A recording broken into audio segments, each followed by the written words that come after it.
warahmatullahi wabarakatuh. Bagaimana kabarmu hari ini? Semoga baik saja ya. Yuk kita belajar IPA lagi bersama Bu Yulia. Karena masih suasana pandemi COVID-19, jangan lupa ya, selalu gunakan masker, rajin cuci tangan, dan menjaga jarak.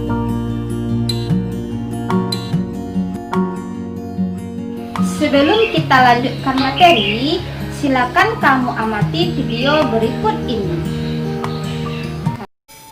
Setelah adanya pandemi corona ini, mengukur suhu tubuh kayaknya udah jadi hal yang biasa saja ya. Sewaktu mau pergi ke tempat perbelanjaan, perkantoran, atau tempat umum lainnya, di luar, di pintu masuk, akan ada petugas yang meletakkan alat berbentuk seperti pistol ke jidat kita. Nah, dari video tersebut, tahukah kamu apa yang dimaksud dengan suhu? Dan selain alat ukur yang dipakai dalam video, apakah masih ada alat-alat pengukur suhu yang lainnya? Untuk menjawab pertanyaan tersebut, mari ikuti pembelajaran Ibu hari ini, yaitu tentang suhu dan alat-alat ukurnya.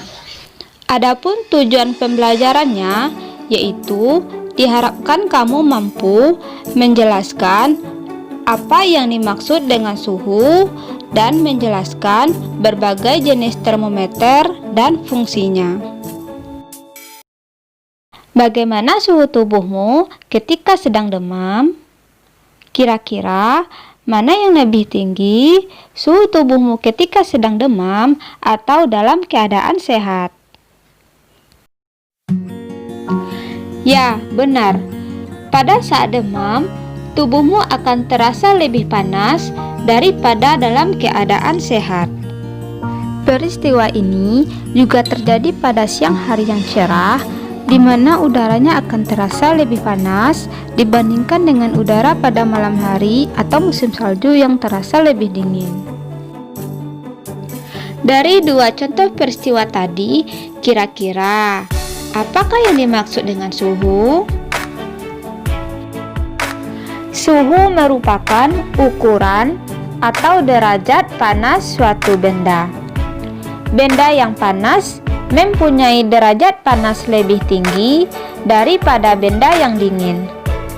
Semakin tinggi suhu suatu benda, maka semakin panas benda tersebut. Suhu merupakan salah satu dari besaran pokok. Lalu, bagaimana cara kita bisa mengukur besaran suhu ini? Untuk mengukur besaran suhu ini, kita memerlukan suatu alat yang dinamakan dengan termometer. Tahukah kamu siapa yang pertama kali membuat termometer ini? Termometer pertama kali ditemukan oleh Galileo Galilei. Termometer ini disebut dengan termometer udara. Penemuan Galileo Galilei ini kemudian dikembangkan oleh beberapa ilmuwan-ilmuwan lain seperti Celsius, Reaumur, Fahrenheit, Kelvin, dan masih banyak yang lain. Sehingga sekarang terciptalah berbagai jenis dan bentuk dari termometer. Ada beberapa jenis dari termometer, seperti yang pertama, termometer zat cair. Secara umum, benda-benda di alam akan memuai jika suhunya naik. Kenyataan ini dimanfaatkan untuk membuat termometer dari zat cair.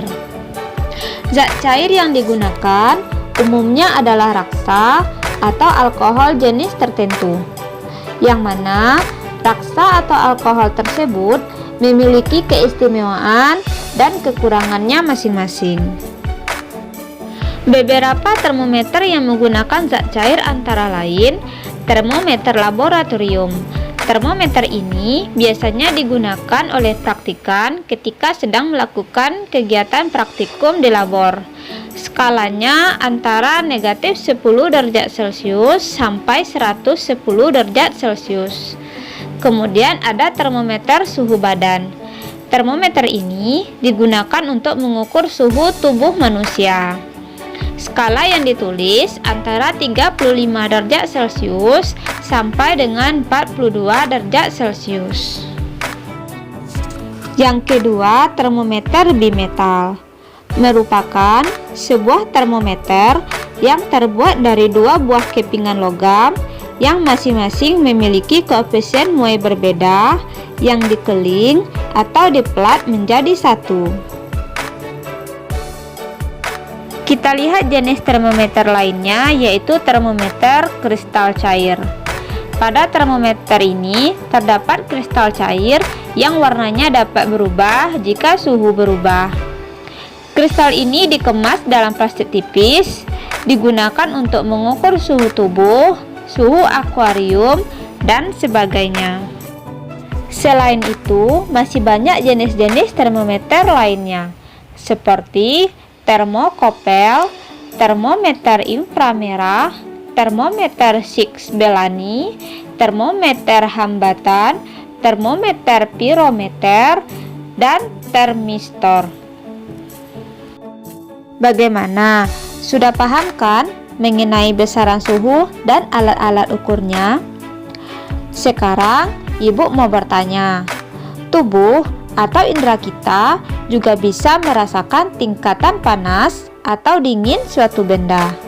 Lalu, apakah indera kita bisa dijadikan sebagai pengukur suhu yang handal? Indera perasa memang dapat merasakan tingkat panas benda. Akan tetapi, indera perasa bukan pengukur tingkat panas yang andal. Suhu benda yang diukur dengan indera perasa menghasilkan ukuran suhu kualitatif yang tidak dapat dipakai sebagai acuan. Suhu harus diukur secara kuantitatif dengan alat ukur suhu yang disebut dengan termometer. Untuk membuktikannya, silakan kamu lakukan kegiatan berikut ini. Apa yang kamu rasakan jika kemudian kedua tanganmu masuk ke wadah air biasa? Tulis jawabanmu di dalam buku latihan ya. Sekian pembelajaran kita pada hari ini. Jangan lupa ya untuk terus belajar, jaga ibadah, dan jaga kesehatan. Assalamualaikum warahmatullahi wabarakatuh.